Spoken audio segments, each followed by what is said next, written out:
welcome back to the African Diaspora News Insider. I am Wongel Zelalem bringing you the story. Today's story comes from Chad. President of Chad, Idriss Deby, just died.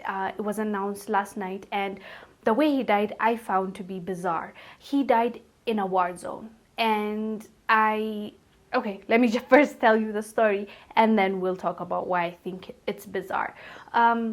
So first of all, let me tell you who he is. He's the president of Chad, and he's been in power for a while now. And in Chad, there was a constitution that said you can only run for 2 terms. And he ran for 2 terms, and then he won both times. And then he wanted to run for a 3rd term, so he changed the constitution. And then now he ran for 3rd time, 4th, 5th, and 6th. This was his 6th time, and he just got elected. And this death comes a day after of when, you know, he was supposed to start his 6th term.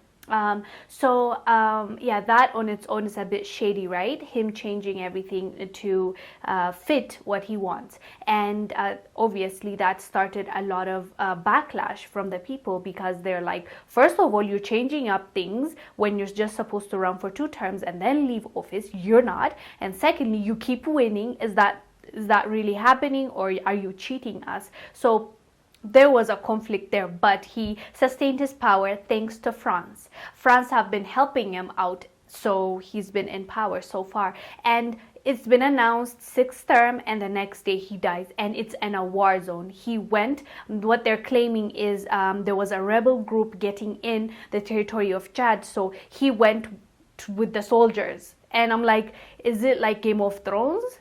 Like, how do you go with your troop as the president, as the leader? I've never heard that in recent times, at least in this day and age. So he went with them, and what they're claiming is when he went for war to fight the rebels, he died. He took his last breath. That's what they're saying. And I don't know how I feel about that. Of course, rest in peace. He's dead now. Not much that can be done now. There's a transitional, I think the transitional party is going to take over for 18 months, and then they're going to give it to the next government, to the next administration.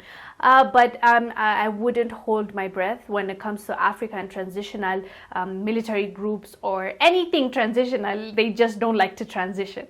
They'll hold the power till they can't no more. So look at Sudan. Same thing. They took it from al-Bashir. Guess who's still in power? The military transitional government. And they just overstay. I guess once they tasted the power, they're like, yum, yum, yum. I don't want to let it go. I don't know what the case is, but I hope for the Chad people's sake, that doesn't happen, and they just become a transitional entity that they are, and they give it to the person that is going to be elected. So what they're claiming is he died in a war zone. He went to fight the rebels. And I'm like, aren't you the person that's supposed to order? Don't you have people for that role? Like, why are you there? So I don't know. That's why I said his death on its own is bizarre, and also the day of his death, like that next day of when he took office for the 6th time. And as I told you, he kept changing the constitution to continue running Chad. So yeah, I think you'll find it bizarre too. But anyways, if there's anybody from Chad that is watching this, or someone that has a Chad background or who has lived there, what exactly are the people saying? Like, what is happening on the ground?